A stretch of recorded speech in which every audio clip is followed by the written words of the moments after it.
نحمده ونصلي على رسوله الكريم اما بعد فاعوذ بالله من الشيطان الرجيم بسم الله الرحمن الرحيم رب اشرح لي صدري ويسر لي امري واحلل عقدة من لساني يفقهوا قولي. السلام علیکم ورحمۃ اللہ وبرکاتہ. ناظرین، پروگرام دعا کیجیے کے ساتھ آپ کی خدمت میں حاضر ہیں. آج ہم انشاءاللہ دنیا کی مشقتوں سے بچنے کی دعائیں سیکھیں گے. دعا اس مصیبت میں بھی فائدہ دیتی ہے جو اتر چکی ہو، اور اس کے بارے میں بھی فائدہ مند ہے جو ابھی نہ اتری ہو، کیونکہ دعا سے تقدیر بھی بدل جاتی ہے. اس لیے انسان کو دعا کرتے رہنا چاہیے، ان حالات کے بارے میں بھی جو انسان کو پریشان کر رہے ہوں، اور ان تفکرات اور ہموم اور غموم کے بارے میں بھی جو آئندہ کے بارے میں انسان کو لاحق ہوتے ہیں. کل کی پریشانیاں جو انسان کے دل کو گھیرے ہوئے ہوتی ہیں، ان کے لیے بھی انسان کو اللہ سبحانہ و تعالیٰ کے آگے آہ فریاد کرنی چاہیے، دعائیں مانگتے رہنا چاہیے. اور اللہ تعالیٰ کا وعدہ ہے کہ تم مانگو میں تمہاری دعا قبول کروں گا. اور جب بندے آپ سے میرے بارے میں پوچھیں کہ میں کہاں ہوں تو انہیں بتا دو کہ میں بہت قریب ہوں. اللہ تعالیٰ ہم سب سے بہت قریب ہے، سمیع مجیب ہے، وہ سنتا بھی ہے، جواب بھی دیتا ہے. اس لیے دعا مانگنے میں بخل سے کام نہیں لینا چاہیے، لیکن اس کے ساتھ ساتھ یہ کہ انسان دعا مانگتے ہوئے اللہ سبحانہ وتعالیٰ کی حمد و ثنا کرنا نہ بھولے، اور ساتھ ہی نبی صلی اللہ علیہ وسلم پر درود شریف بھی پڑھے. جہاں تک دنیا کی سختیاں، مشقتیں، تکلیفیں، آزمائشیں ہیں، تو اس کے بارے میں ہمیں قرآن و سنت سے کیا رہنمائی ملتی ہے، اس کے بارے میں ہم کچھ بات کریں گے. سب سے پہلی بات تو یہ ہے کہ انسان اس دنیا کی حقیقت کو سمجھے کہ یہ دنیا کیا ہے. یہ دنیا ہم سب کا ایک عارضی گھر ہے، وقتی جگہ ہے رہنے کی، مستقل قیام گاہ نہیں ہے. اس میں جتنے بھی لوگ آج تک آئے وہ سب چلتے ہی بنے. ایک نہ ایک دن ہم سب کو جانا ہے، اور جانے کا بھی وقت اور جگہ لکھی ہے. اس لیے انسان اس دنیا کو اسی نظر سے دیکھتے ہوئے گزارے اور زیادہ سے زیادہ اچھے کاموں کی طرف توجہ رکھے. حدیث سے پتہ چلتا ہے کہ دنیا مومن کے لیے قید خانے کی طرح ہے. رسول اللہ صلی اللہ علیہ وسلم نے فرمایا، دنیا مومن کے لیے قید خانہ ہے اور کافر کے لیے جنت ہے. یعنی ایک مومن جو آخرت کو بھی سامنے رکھتا ہے اور دنیا میں آنے والی تکلیفوں اور آزمائشوں کو بھی اپنے لیے ایک امتحان سمجھتا ہے، اور پھر اس کے لیے ایک حدود بھی ہیں، لمٹس بھی ہیں کچھ کرنے کی، کیونکہ مومن اپنے رب سے ڈرتا ہے کہ کہیں وہ کوئی ایسی بات نہ کرے، ایسا کام نہ کرے جو رب کو ناراض کر دے اور کل قیامت کے دن اس کی جواب دہی نہ ہو. اس لیے یہ بہت ضروری ہے کہ انسان اس دنیا میں رہتے ہوئے، خواہ اچھا وقت ہو یا تکلیف دہ وقت ہو، کوئی ایسا کام نہ کرے جو رب کو ناراض کرنے والا ہو، کیونکہ کل بہرحال الی ربک یومئذ المساق، تیرے رب کی طرف اس دن جا ٹھہرنا ہے، واپسی ہے، جواب دینا ہے. پھر اسی طرح نبی صلی اللہ علیہ وسلم نے دنیا کے بارے میں یہ بھی فرمایا تھا کہ اب جو دنیا کا حصہ باقی رہ گیا وہ ایک فتنہ ہے، آزمائش ہے. رسول اللہ صلی اللہ علیہ وسلم نے فرمایا، بے شک جو دنیا باقی رہ گئی ہے وہ آزمائش اور فتنہ ہے. یعنی انسانوں کے لیے کوئی بہت خوبصورت جگہ نہیں ہے رہنے کی، اور آخرت کا گھر وہی دراصل اصل گھر ہے اور خوشحالی کا گھر ہے. قرآن مجید میں آتا ہے کہ اہل ایمان جب جنت میں داخل ہوں گے تو پکار اٹھیں گے کہ شکر اللہ کا جو ہم سے ہر طرح کا غم اور دکھ ہم سے لے گیا، اور وہ کہیں گے کہ اس اللہ کا شکر ہے جس نے ہم سے غم کو دور کر دیا. یعنی جب وہ جنت میں پہنچیں گے تو دنیا کے سارے غم ان کو بھول جائیں گے، اور یقیناً ہمارا پروردگار بخشنے والا اور قدردان ہے، جس نے اپنے فضل سے ہمیں ابدی قیام گاہ میں لا اتارا، جہاں ہمیں نہ مشقت اٹھانی پڑتی ہے اور نہ کوئی تھکاوٹ لاحق ہوتی ہے. اور اللہ تعالیٰ کی طرف سے بھی یہ پیغام آئے گا، سلام علیکم طبتم فادخلوها خالدین، تم پر سلام ہو، تم خوشحال رہو، بس اس میں داخل ہو جاؤ ہمیشہ رہنے والے. یعنی اس کے بعد اب تمہیں یہاں سے کوئی نہیں نکال سکتا، تم پر کوئی غم، تکلیف اور دکھ آنے والا نہیں ہے. نبی صلی اللہ علیہ وسلم نے فرمایا، ایک آواز دینے والا آواز دے گا کہ اے بندو، تمہارے لیے یہ طے ہو گیا ہے کہ تم صحت مند رہو گے، کبھی بیمار نہ ہوگے، تم زندہ رہو گے، کبھی مرو گے نہیں، تم کبھی بوڑھے نہیں ہوگے، تم آرام میں رہو گے، تمہیں کبھی تکلیف نہیں آئے گی. تو اللہ تعالیٰ کا یہی فرمان ہے، وَنُودُوا أَن تِلْكُمُ الْجَنَّةُ أُورِثْتُمُوهَا بِمَا كُنْتُمْ تَعْمَلُونَ. اس وقت انہیں ایک آواز آئے گی کہ تم اس جنت کے وارث بنائے گئے ہو، یہ ان نیک اعمال کا بدلہ ہے جو تم دنیا میں کیا کرتے تھے. یعنی وہ لوگ خوش قسمت ہوں گے جو دنیا میں ایک اچھی اللہ تعالیٰ کی رضا کی زندگی گزار کر آئیں گے اور وہاں اللہ کی رضا کو پائیں گے. اور پھر دنیا میں وہ شخص جو سب سے زیادہ تکلیف میں ہوگا، وہ جب جنت کا صرف ایک چکر لگائے گا، صرف ایک جھلک دیکھے گا، تو اس کو دنیا کے سارے غم دور ہو جائیں گے اور سارے غم بھول جائیں گے. نبی صلی اللہ علیہ وسلم نے فرمایا، اہل جنت میں سے ایک آدمی کو پیش کیا جائے گا جسے دنیا میں لوگوں میں سے سب سے زیادہ تکلیفیں آئی ہوں گی. پھر اسے جنت میں صرف ایک غوطہ دے کر پوچھا جائے گا کہ اے ابن آدم، کیا تم نے کبھی کوئی تکلیف دیکھی تھی؟ کیا تجھ پر کبھی کوئی سختی بھی گزری؟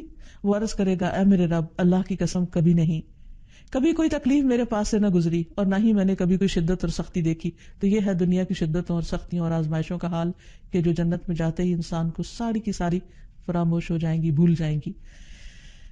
اب یہاں ہمیں یہ بھی دیکھنا چاہیے کہ دنیا میں جو انسان کو مشقتیں آتی ہیں، تکلیفیں آتی ہیں، ان کی وجہ کیا ہے، اس کا سبب کیا ہے.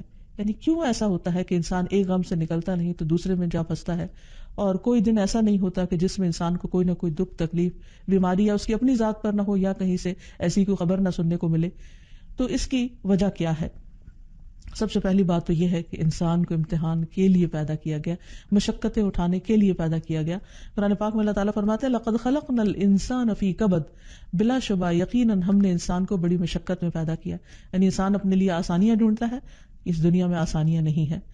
پھر دوسری بات یہ ہے کہ یہ زندگی انسان کے لیے ایک آزمائش ہے، اور اللہ تعالیٰ نے خود ہی فرما دیا کہ میں تمہیں خوف سے، بھوک سے، جان مال اور پھلوں کی کمی سے ضرور آزماؤں گا. انہیں امتحان آئیں گے، لیکن ایسے موقع پر تمہیں کرنا کیا ہے؟ وَبَشِّرِ الصَّابِرِينَ، صبر کرنے والوں کو خوشخبری دے دو. اور پھر یہ بھی کہ ہر انسان اس دنیا سے جانے والا ہے، اس لیے فرمایا کُلُّ نَفْسٍ ذائقۃ الموت، ہر نفس کو موت کا ذائقہ چکھنا ہے. وَنَبْلُوكُمْ بِالشَّرِّ وَالْخَيْرِ فِتْنَةً وَإِلَيْنَا تُرْجَعُونَ، اور ہم تمہیں اچھے اور برے حالات سے آزماتے رہیں گے. یعنی تمہاری آزمائش تو ضرور ہوگی اور بالآخر تمہیں ہماری طرف لوٹنا ہے. یعنی قیامت کے دن اللہ تعالیٰ سے ملاقات لازم ہے. پھر یہ بھی ہے کہ بعض اوقات انسانوں پر تکلیف ان کے گناہوں کا نتیجہ ہوتی ہے. اللہ تعالیٰ سورۃ الروم میں فرماتے ہیں ظہر الفساد فی البر والبحر بما کسبت ایدی الناس، خشکی اور سمندر میں فساد پھیل گیا لوگوں کے اپنے ہاتھوں کی کمائی کی وجہ سے، یعنی ان کے اپنے گناہوں کے نتیجے میں، تاکہ اللہ تعالیٰ لوگوں کو ان کے اعمال کا مزہ چکھا دے، شاید وہ ایسے کاموں سے باز آ جائیں. یعنی جب وہ اپنے ہی ہاتھوں کی کمائی کو دیکھیں کہ خود ان کے لیے نقصان دہ ہے تو پھر اس نقصان سے بچنے کے لیے وہ برے اعمال چھوڑ دیں. ایک اور جگہ پر بھی اللہ تعالیٰ فرماتے ہیں کہ وَمَا أَصَابَكُم مِّن مُّصِيبَةٍ فَبِمَا كَسَبَتْ أَيْدِيكُمْ، کہ تمہیں جو بھی کوئی مصیبت پہنچی ہے وہ دراصل تمہارے اپنے ہی ہاتھوں کی کمائی کا نتیجہ ہے. پھر یہ بھی ہوتا ہے کہ بعض اوقات انسان دوسروں پر سختی کرتا ہے تو جواباً اس پر سختی ہو جاتی ہے. اس سلسلے میں رسول اللہ صلی اللہ علیہ وسلم نے فرمایا جو کسی کو نقصان پہنچائے گا اللہ اس کا نقصان کر دے گا، اور جو کسی کو مشکل میں ڈالے گا اللہ تعالیٰ اس پر سختی کر دے گا. اس لیے انسان کو ہمیشہ اپنی حدود کے اندر رہنا چاہیے اور کسی پر بھی کسی طرح کی ظلم اور زیادتی نہیں کرنی چاہیے، کیونکہ کسی پر ظلم کرنے کا مطلب یہ ہے کہ انسان خود اپنے لیے مصیبت کھڑی کر رہا ہے. پھر اسی طرح کسی کے ساتھ انسان اگر بخل برتتا ہے، اس کو نہیں دیتا، تو اللہ تعالیٰ اس کے لیے بھی زندگی تنگ کر دیتے ہیں. قرآن پاک میں فرمایا گیا وَأَمَّا مَن بَخِلَ وَاسْتَغْنَىٰ وَكَذَّبَ بِالْحُسْنَىٰ فَسَنُيَسِّرُهُ لِلْعُسْرَىٰ، اور جس نے بخل کیا اور بے پرواہ بنا رہا، یعنی اس نے اللہ تعالیٰ کی باتوں کی اور بندوں کی ضروریات کی پرواہ ہی نہیں کی، وَكَذَّبَ بِالْحُسْنَىٰ، اور بھلائی کو جھٹلا دیا، تو ہم اسے تنگی کی راہ پر چلنے کی سہولت دیں گے، نہیں پھر اس کے لیے ایک کے بعد ایک تنگی کھڑی کر دیں گے. پھر اسی طرح انسان کو کسی کی عزت اور آبرو کے در پہ نہیں ہونا چاہیے، کیونکہ اس سے بھی انسان کے راستے میں مشکلات آتی ہیں. ابو برزہ الاسلمی فرماتے ہیں کہ رسول اللہ صلی اللہ علیہ وسلم نے فرمایا کہ اے ان لوگوں کی جماعت جو صرف زبان سے ایمان لائے ہو اور ان کے دلوں میں ایمان داخل نہیں ہوا، مسلمانوں کی غیبت مت کیا کرو، یعنی ان کی پیٹھ پیچھے ان کی برائیاں مت کیا کرو، اور ان کی عزت و آبرو کے در پہ نہ ہو، اس لیے کہ جو کسی کی عزت کے پیچھے پڑتا ہے اللہ تعالیٰ اس کی عزت کے درپے ہو جاتے ہیں، اور اللہ تعالیٰ جس کی عزت کے درپے ہو جائیں تو اس کو اس کے گھر میں ہی رسوا کر دیتے ہیں. اس لیے اس معاملے میں بھی انسان کو بہت احتیاط برتنی چاہیے کہ بغیر تحقیق کے کسی کے بارے میں کچھ نہ کہے. اس کے بعد ہم یہ دیکھتے ہیں کہ مشقتیں تو آتی ہیں، کبھی اللہ تعالیٰ کی طرف سے امتحان ہوتی ہیں اور کبھی انسان کے گناہوں کا نتیجہ ہوتی ہیں. تو ایسے موقع پر کرنا کیا چاہیے، حل کیا ہے؟ سب سے پہلی بات تو یہی کہ انسان اللہ سبحانہ تعالیٰ کی طرف رجوع کرے، کیونکہ اللہ تعالیٰ ہی آسانیاں پیدا کرنے والا ہے. کیونکہ اللہ تعالیٰ فرماتے ہیں وَنُيَسِّرُكَ لِلْيُسْرَىٰ، اور ہم تجھے آسان راستے کے لیے سہولت دیں گے. تو آسانی اللہ کی طرف سے ہوتی ہے، اور وہ کس کے لیے ہوتی ہے؟ جو اللہ کا تقوی اختیار کرتا ہے. وَمَن يَتَّقِ اللَّهَ يَجْعَل لَّهُ مَخْرَجًا، جو اللہ کا تقوی اختیار کرتا ہے اللہ تعالیٰ اس کے لیے ہر مشکل سے نکلنے کا راستہ بنا دیتے ہیں.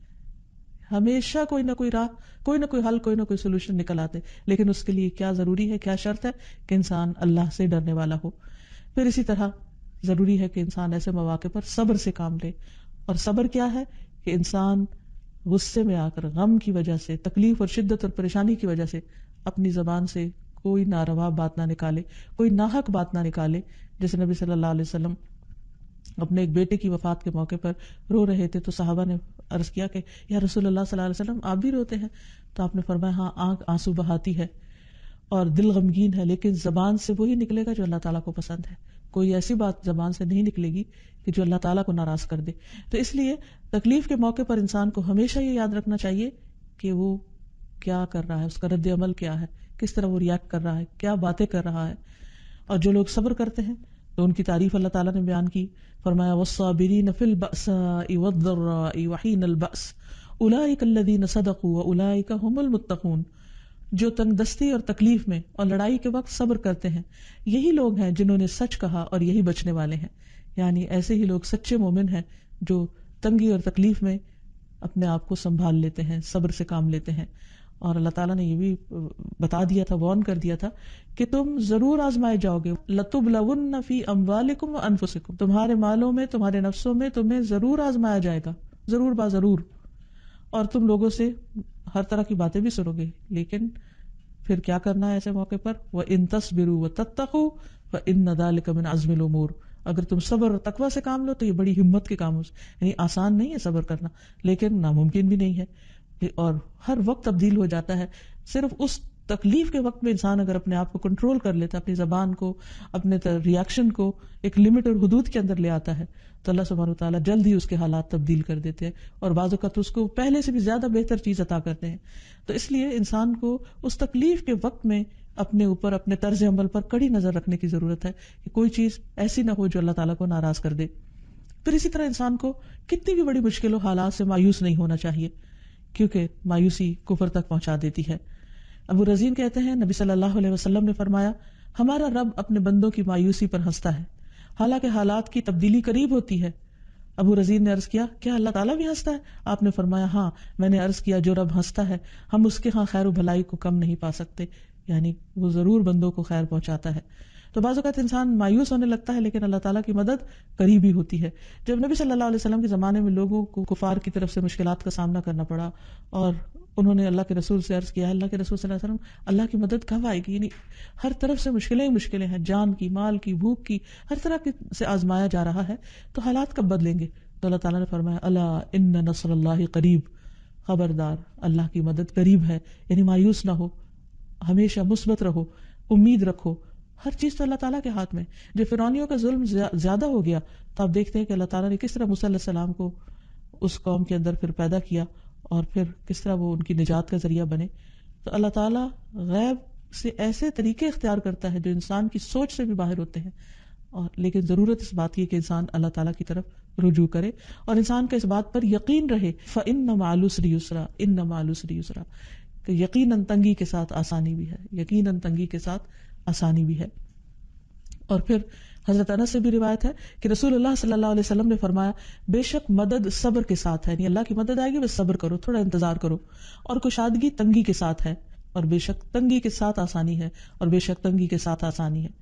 پھر اسی طرح یہ ہے کہ انسان توبہ اور استغفار کی کثرت کرے. حدیث میں آتا ہے انسان جب تک اللہ تعالیٰ سے استغفار کرتا ہے اللہ تعالیٰ اس وقت تک اس کو عذاب سے محفوظ رکھتا ہے. اور قرآن مجید میں بھی واضح طور پر فرمایا گیا کہ اللہ تعالیٰ اس وقت تک عذاب نہیں دے گا جب تک لوگ استغفار کرتے رہیں گے، یعنی اپنے گناہوں کی معافی مانگتے رہیں گے اور اللہ تعالیٰ سے توبہ کریں گے، رجوع کریں گے اور اپنی اصلاح کر لیں گے.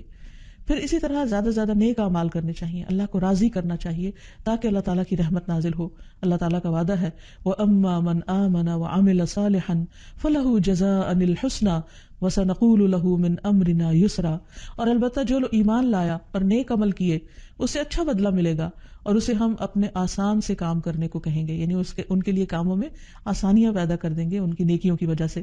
اور اسی طرح ایک اور جگہ پر بھی آتا ہے کہ من عمل صالحا من ذکر او انثى وهو مؤمن فلنحيينه حیاتا طیبہ ولنجزینهم اجرهم باحسن ما كانوا يعملون.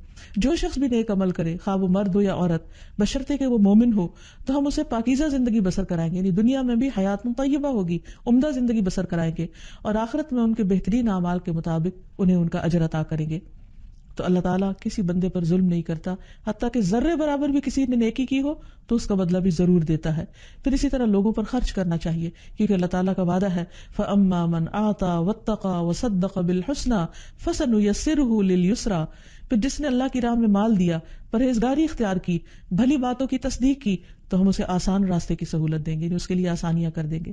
پھر اسی طرح اپنی اصلاح کرنا، دوسروں پر نرمی کرنا، دوسروں کی مشقتیں دور کرنا، اس کی تکلیف دور کرنا، دوسروں کے کام آنا، کیونکہ جو شخص کسی مسلمان سے دنیا کی تکلیفوں میں سے کسی تکلیف کو دور کرے گا، اللہ تعالیٰ اس کی قیامت کی تکلیفوں میں سے کوئی تکلیف دور کر دے گا، اور جس نے تنگ دست پہ آسانی کی، اللہ تعالیٰ اس پر دنیا اور آخرت میں آسانی فرمائے گا۔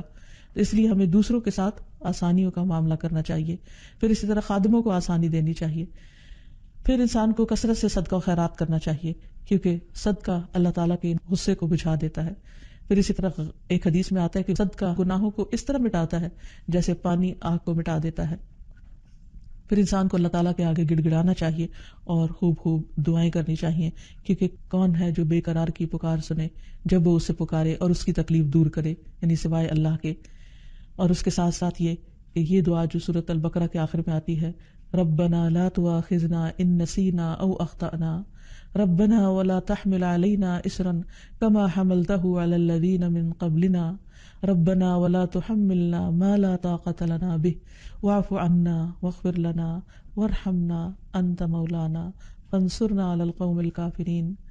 اے ہمارے رب، ہم سے مواخذہ نہ کر اگر ہم بھول جائیں، اے ہمارے رب ہم پر کوئی بھاری بوجھ نہ ڈال جیسے تو نے ان لوگوں پہ ڈالا جو ہم سے پہلے تھے، اے ہمارے رب ہم سے وہ چیز نہ اٹھوا جس کے اٹھانے کی ہم میں طاقت نہ ہو، اور ہم سے درگزر کر اور ہمیں بخش دے اور ہم پر رحم کر، تو ہی ہمارا مددگار ہے، سو کافروں کے مقابلے میں ہماری مدد فرما۔ پھر اسی طرح ہر طرح کے حالات کی آسانی کے لیے دعا کرنی چاہیے۔ قال رب اشرح لی صدری ویسر لی امری، اس نے کہا ہے میرے رب میرے لیے میرا سینہ کھول دے اور میرا کام آسان کر دے۔ حدیث میں بھی آتا ہے نبی صلی اللہ علیہ وسلم مشکل وقت میں دعا پڑھتے تھے، اللہم لا سہل الا ما جعلتہ سہلا وانت تجعل الحزن اذا شئت سہلا، اے اللہ نہیں کوئی کام آسان مگر وہی جسے تو آسان کر دے، اور تو جب چاہتا ہے مشکل کو آسان کر دیتا ہے۔ پھر اسی طرح ایک اور دعا بھی ہے، ربنا آتنا من لدنک رحمتا وہیئ لنا من امرنا رشدا، اے ہمارے رب ہمیں اپنے پاس سے رحمت عطا کر اور ہمارے لیے ہمارے معاملے میں رہنمائی فرما دے۔ پھر اسی طرح کثرت کے ساتھ درود شریف پڑھنا چاہیے، کیونکہ جو شخص کثرت سے درود شریف پڑھتا ہے تو اس کی ساری فکریں دور ہو جاتی ہیں اور گناہ معاف کر دیے جاتے ہیں۔ پھر اسی طرح یہ دعا بھی، اللہم انی اعوذ بک من جہد البلاء ودرک الشقاء وسوء القضاء وشماتۃ الاعداء، اے اللہ میں آپ کی پناہ چاہتا ہوں سخت مشقت، بد نصیبی کے پانے، بری تقدیر اور دشمنوں کے خوش ہونے سے۔ پھر اسی طرح اللہم رحمتک ارجو فلا تکلنی الی نفسی طرفۃ عین واصلح لی شأنی کلہ لا الہ الا انت، اے اللہ میں تیری رحمت کا امیدوار ہوں، تو مجھے آنکھ جھپکنے تک کے لیے بھی میرے نفس کے حوالے نہ کرنا، میرے سارے معاملات درست فرما دے، تیرے سوا کوئی معبود نہیں۔ پھر اسی طرح عمومی طور پر بھی انسان دنیا اور آخرت کی بھلائیوں کی دعائیں مانگے، ربنا آتنا فی الدنیا حسنۃ وفی الآخرۃ حسنۃ وقنا عذاب النار۔ تو اللہ تعالیٰ سے دعا ہے کہ وہ ہماری ساری تکلیفیں پریشانیاں دور فرمائے اور ہمیں اپنی رحمتوں سے ڈھانپ لے، اور دنیا اور آخرت میں ہمیں بھلائیاں نصیب فرمائے۔ وآخر دعوانا ان الحمد للہ رب العالمین۔